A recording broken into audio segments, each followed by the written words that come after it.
Bible நிகழ்வு. இறைமகன் இயேசு சமாரியாவில் உள்ள ஓர் ஊருக்கு சென்றார்.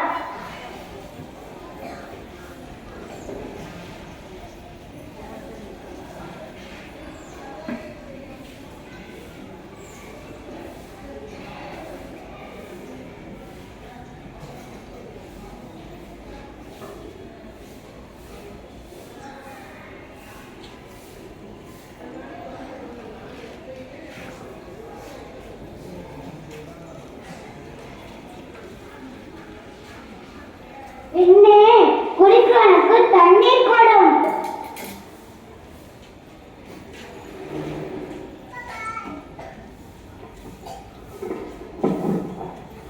நீரிடம் குடிக்க தண்ணீர் கேட்பது எப்படி?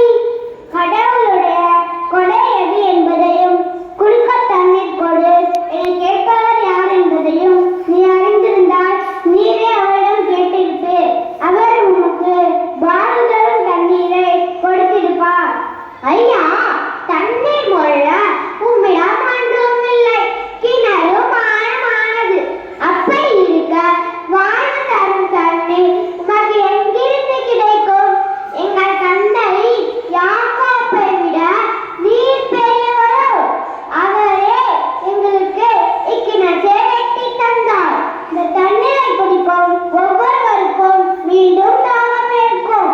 நான் கொடுக்கும் தண்ணீரை குடிக்கும் எவருக்கும் என்றும் தாகம் எடுக்காது. ஐயா, அத்தண்ணீரை எனக்கு கொடு. அப்போது எனக்கு தாகம் எடுக்காது. தண்ணீர் மொழ 4 வர தேவையும் இருக்காது. நீ போய் உன் கணவரை கூட்டிக் கொண்டு வாரும். எனக்கு கணவர் இல்லையே என நீர் சொல்வது சரியே? ஐயா, நீர் ஓர் இறைவாக்கினர் என கண்டுகொண்டேன். கிறிஸ்து எனப்படும். அம்மா, என்னை நம்பும் காலம் வருகிறது. ஏன் வந்தே விட்டது.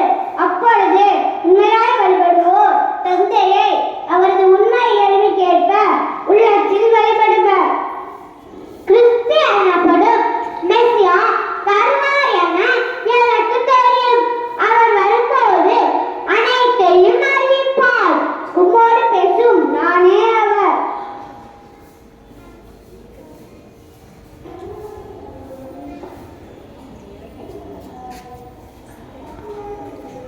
உண்ணும்.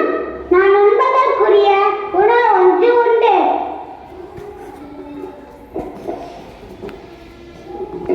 சாப்பாடு கொடுத்திருப்பார்களோ? என்னை அனுப்பியவரின் திரு உணத்தை நிறைவேற்றுவதும் அவர் கொடுத்த வேலையும் செய்து முடிப்பதுமே என் உணவு.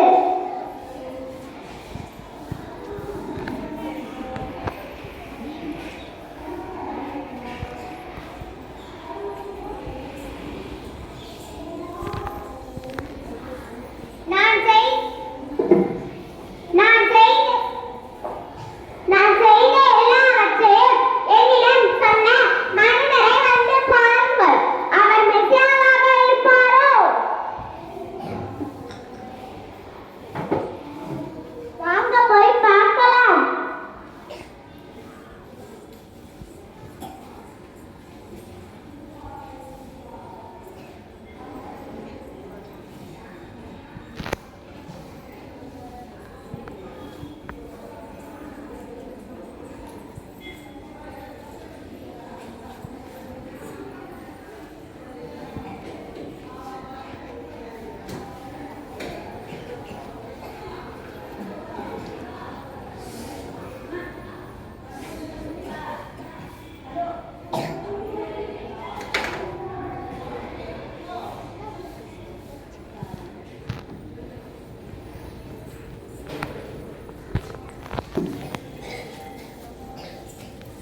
இப்போது உன் பேச்சை